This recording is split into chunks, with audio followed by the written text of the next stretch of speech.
बिस्मिल्लाहिर्रहमानिर्रहीम। अस्सलाम वालेकुम dear student. Here I am professor Sagheer Ahmed और आप लोग देख रहे हैं professor Sagheer zoology channel. Dear student, आज से सेकेंड ईयर बायोलॉजी का आगाज़ कर रहा हूँ और चैप्टर 1 स्टार्ट हो रहा है। और ये चैप्टर 1 जो कि आपके बायोलॉजी सेकेंड ईयर का फर्स्ट चैप्टर है, बड़ा कॉन्सेप्शनल चैप्टर है, ये समझने वाला है। और ये चैप्टर इस तरीके से डिज़ाइन किया गया है according to the medical point of view से। बहुत कॉन्सेप्शनल चैप्टर है। अगर आप फर्स्ट ईयर को कंपैरिजन करें तो फर्स्ट ईयर का जो कोर्स था वो 14 चैप्टर्स पर मुश्तमिल था, उसमें याद करने वाली बातें बहुत ज़्यादा थी। लेकिन सेकेंड ईयर का जो चैप्टर्स हैं उसमें याद करने वाली बात तो है, लेकिन साथ साथ उसको समझने वाले भी हैं। तो total medical point of view से आप लोगों का ये चैप्टर डिज़ाइन किया है, चाहे चैप्टर 1 हो, 2 हो, 3 हो, 4 ऑनवर्ड जितने भी चैप्टर्स हैं बहुत इम्पॉर्टेंट है, बड़े इंटरेस्टिंग चैप्टर्स हैं। आइए डिस्कस करते हैं पहला चैप्टर नंबर 1, होम्योस्टेसिस। आइए सबसे पहले इसकी मीनिंग डिस्कस करते हैं कि what do mean by homeostasis. इस चैप्टर को डियर समझने के लिए, टॉपिक को समझने के लिए आपने देखा होगा कि अगर हम अपनी डेली रूटीन की बात करें तो डेली रूटीन के अंदर ये बात है कि हर चीज़ एक नॉर्मल लेवल पर क्या कर रही है, ऑपरेट कर रही है। अगर वो चीज़ उससे ज़्यादा बढ़ जाए तब भी नुकसान हो जाता है, और अगर वो चीज़ें कम हो जाएं यानी कि लेवल से कम हो जाए तब भी क्या होगा, उस सिस्टम को नुकसान होना पड़े। बिल्कुल इसी तरीके से हमारी बॉडी भी एक ख़ास सेट पॉइंट पर क्या है, सेट है। अगर इसमें होने वाली जो चेंजेस है, तब्दीलियाँ, अगर नॉर्मल से ज़्यादा हो जाएं तब भी नुकसान है, और अगर नॉर्मल से कम हो जाए तब भी नुकसान है। इसको ऐसी बात समझें कि खुशी है, यस, नॉर्मल लेवल पर है, ज़्यादा खुश होने की करें तो सब कहेंगे कि ये इसको क्या हो गया, साइको पेशेंट हो गया। या अगर गम है, नॉर्मल गम है, कोई मसला नहीं है, ठीक है, लेकिन ज़रूर से ज़्यादा गम वो भी बॉडी को क्या करेगा, नुकसान देगा।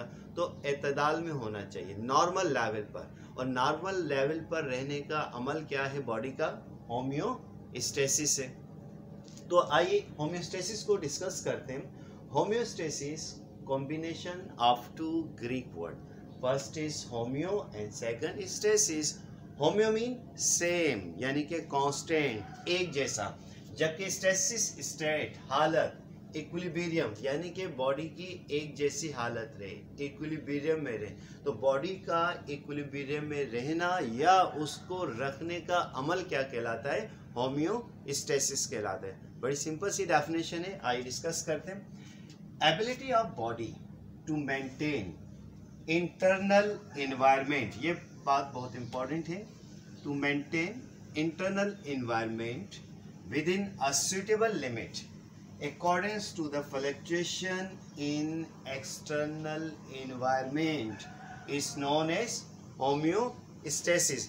यानी कि जिस्म के अंदरूनी माहौल का कांस्टेंट हालत में रहना according to the fluctuation in external environment.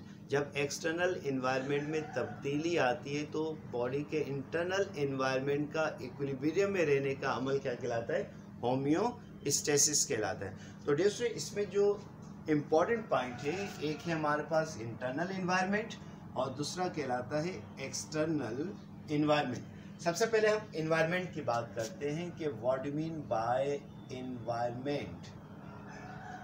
Environment और सिंपल सी डेफिनेशन है कि surrounding area of an organism is called environment, कि किसी भी जानदार के जो इर्द गिर्द का जो एरिया है, उसका सराउंडिंग मीडियम है, वो उसका क्या कहलाता है, एनवायरनमेंट कहलाता है। अब इस एनवायरनमेंट को दो ग्रुप में डिवाइड किया। एक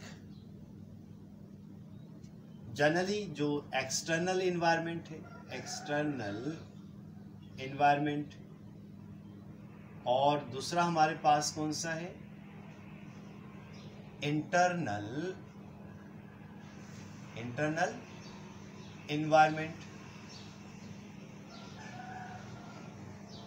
एक्सटर्नल एनवायरनमेंट जो कि हमारा इर्द गिर्द का एरिया है, जिसमें क्या मौजूद है एक्सटर्नल एनवायरनमेंट में, जो सबसे इम्पोर्टेंट पॉइंट है वो है टेम्परेचर। क्या है हमारे पास, temperature, air, water, soil, humidity, ये सारे मिलकर आपस में क्या बनाते हैं?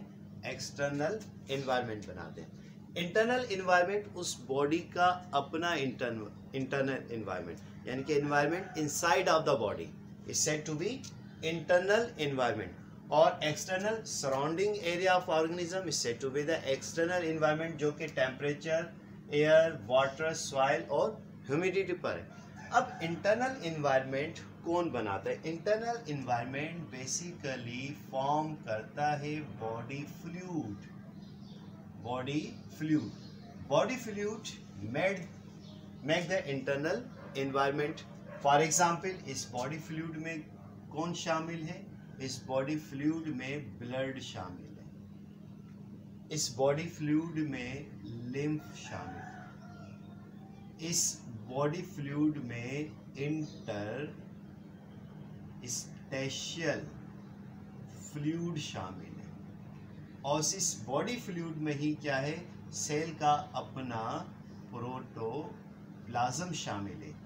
ये किसी भी बॉडी या सेल का इंटरनल एनवायरनमेंट क्या करते हैं? फॉर्म करते हैं।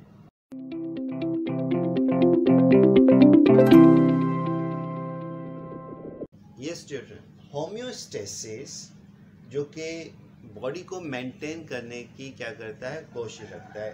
एक्चुअली इंटरनल एनवायरनमेंट, अगर एक्सटर्नल एनवायरनमेंट में चेंजेस आएंगे तो उसका इफेक्ट किसके ऊपर पड़ता है? बॉडी के ऊपर।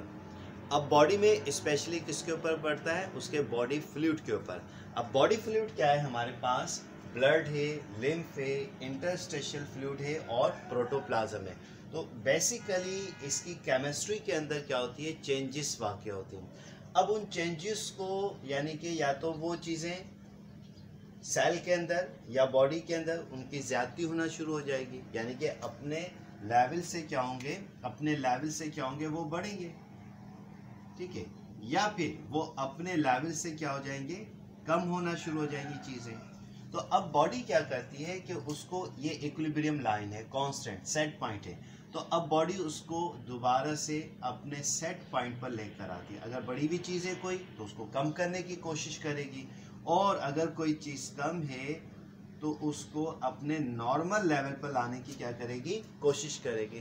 तो नॉर्मल लेवल पर रहने का अमल क्या कहलाता है? होम्योस्टेसिस कहलाता है। तो ये वो प्रोसेस है जो बॉडी के अंदर किसी भी किस्म के केमिकल रिएक्शंस हो रहे हैं, ज़्यादती की तरफ जा रहे हैं, उसको कम कर रहे हैं, कम हो रहे हैं, उसको नॉर्मल लेवल पर आ रहे हैं। तो इस प्रोसेस का नाम क्या रखा है? होम्योस्टेसिस रखा है। तो क्लियर है? समझ में आ रही है स्टूडेंट? तो थम्स अप कर दीजिए, चैनल को लाइक कर दीजिए, ठीक है, ताकि आपको हर आने वाली वीडियो टाइम टू टाइम क्या है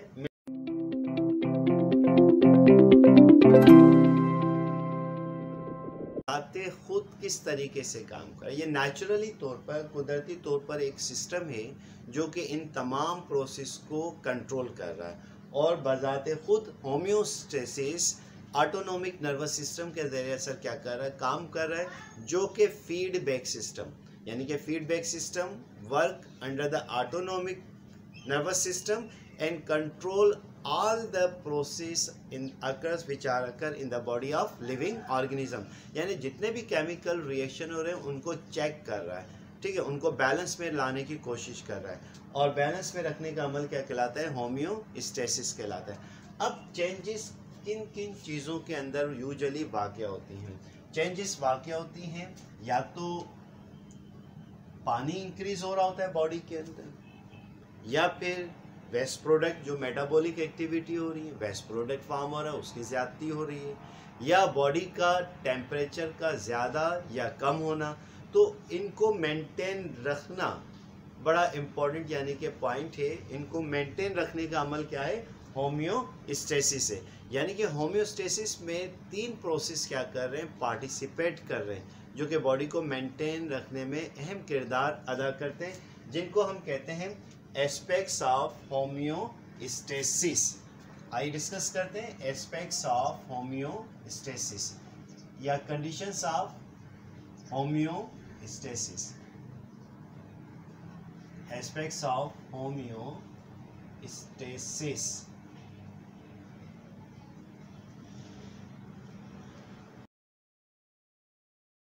को मेंटेन करता है उसको हम कहते हैं ऑस्मो रेगुलेशन।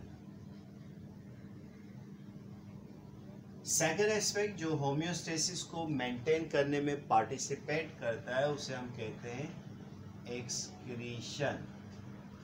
और थर्ड वन है जिसका नाम है थर्मो रेगुलेशन। थर्मो रेगुलेशन, ये वो तीन एस्पेक्ट्स हैं, फैक्टर्स हैं जो होम्योस्टेसिस को मेंटेन करने में पार्टिसिपेट करते हैं। पहला है हमारे पास ऑस्मो रेगुलेशन, दूसरा है एक्सक्रीशन, तीसरा है हमारे पास थर्मो रेगुलेशन। अगर हम ऑस्मो रेगुलेशन की बात करें, osmo regulation, what do mean by osmo regulation? Osmo कहते हैं वाटर को, और रेगुलेशन मीन टू मेंटेन, यानी कि इसके जरिए, इस प्रोसेस के जरिए बॉडी के अंदर पानी और नमकियात क्या रहते हैं? मेंटेन रहते हैं। तो पानी और नमकियात का मेंटेन रखने का अमल क्या कहलाता है? ऑस्मो रेगुलेशन, यानी कि maintenance of water and minerals within a cell या whole body is known as osmo regulation. तो इस प्रोसेस के जरिए अगर बॉडी के अंदर पानी की ज्यादती हो रही है तो उसको सेल से या बॉडी से क्या है? निकाल दिया जाएगा। सेकंड जो एस्पेक्ट है उसको हम कहते हैं excretion. Excretion, excretion removal of nitrogenous waste product, nitrogenous waste product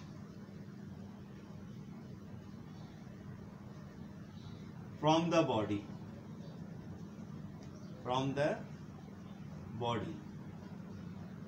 is called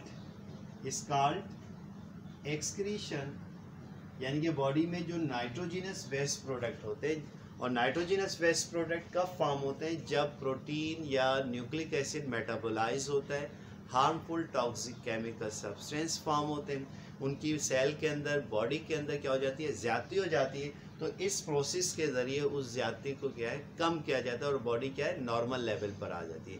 तो इस प्रोसेस का नाम क्या है? एक्सक्रीशन रखा गया है। तीसरा जो फैक्टर है जो कि होम्योस्टेसिस को मेंटेन रखने में पार्टिसिपेट करता है उसको हम कहते हैं thermo regulation. Thermo mean heat, या temperature, regulation mean to maintain, यानी कि ये वो प्रोसेस है जिसके जरिए बॉडी का टेम्परेचर क्या होता है? मेंटेन रहता है, यानी कि maintenance of temperature within a suitable limit is known as thermoregulation. अब नॉर्मल टेम्परेचर बॉडी का कितना होता है? लेट्स सपोज दैट ये सेट पॉइंट है, ठीक है, और नॉर्मल टेम्परेचर क्या है हमारे पास? 37 डिग्री सेंटीग्रेड, या इक्वल टू 98.6 डिग्री फ़ारेनहाइट। तो ये एक ख़ास पॉइंट पर क्या सेट है। तो थर्मो रेगुलेशन के ज़रिए बॉडी का टेम्परेचर क्या होता है? मेंटेन होता है। अब थर्मो रेगुलेशन में कौन कौन सी चीज़ें पार्टिसिपेट करती हैं? जिसमें ब्रेन है, ब्लड है, ठीक है, डिफरेंट होम्योस्टेटिक ऑर्गन्स हैं जो कि बॉडी टेम्परेचर को मेंटेन करने में पार्टिसिपेट करते हैं। अगर ज़रूरत से ज़्यादा हो गया, ठीक है, तो बॉडी उस टेम्परेचर को नॉर्मलाइज लेवल पर लेकर आ जाएगी। अगर कम होने की कोशिश करता है, जैसे सर्दियां हैं, ठीक है, सर्दियों में इन्वायरमेंट का तो टेम्परेचर कम है लेकिन बॉडी का टेम्परेचर, बॉडी उसको मेंटेन करने की कोशिश करती है, और किस प्रोसेस के ज़रिए? थर्मो रेगुलेशन के ज़रिए। तो ये वो फैक्टर्स हैं जो कि होम्योस्टेसिस को क्या कर रहे हैं? मेंटेन कर रहे हैं। और होम्योस्टेसिस को मेंटेन करने के लिए बॉडी का नर्वस सिस्टम पार्टिसिपेट कर रहा है, डिफरेंट ऑर्गन्स क्या कर रहे हैं? उसको सपोर्ट कर रहे हैं, ठीक है। तो maintenance of internal environment within a suitable limit is known as homeostasis. तो आइए इस चीज़ को समराइज कर लें। होम्योस्टेसिस क्या है? जिस्म के अंदरूनी माहौल का बैरूनी माहौल के लिहाज से मतवाजन रखने के अमल का नाम क्या है? होम्योस्टेसिस है।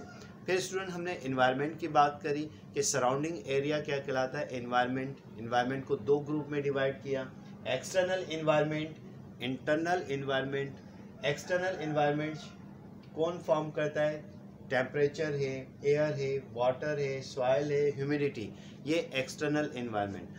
इंटरनल इन्वायरमेंट, हमारा बॉडी का जो इंटरनल इन्वायरमेंट है वो बॉडी फ्लूइड पर मुश्तमिल है, जिसमें ब्लड है, लिम्फ है, इंटरनल फ्लूइड है, प्रोटोप्लाज्म है। अगर कोई भी चेंजिंग एक्सटर्नल इन्वायरमेंट में पड़ेगी उसका इफेक्ट इसके ऊपर पड़ता है इंटरनल इन्वायरमेंट। और इंटरनल इन्वायरमेंट की जो केमिस्ट्री है वो चेंज होती है, बॉडी उसको मेंटेन करने की कोशिश करती है।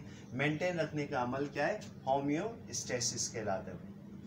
अब कौन से फैक्टर्स हैं जो कि होम्योस्टेसिस को मेंटेन करने में पार्टिसिपेट कर रहे हैं, उसमें ऑस्मो रेगुलेशन, जिसके ज़रिए बॉडी के अंदर पानी और नमकियात क्या है मेंटेन रहते हैं। एक्सक्रीशन, इस प्रोसेस के ज़रिए जो हार्मफुल नाइट्रोजनस वेस्ट प्रोडक्ट है वो निकलते हैं, जिसके ज़रिए बॉडी का इंटरनल इन्वायरमेंट मेंटेन रहता है।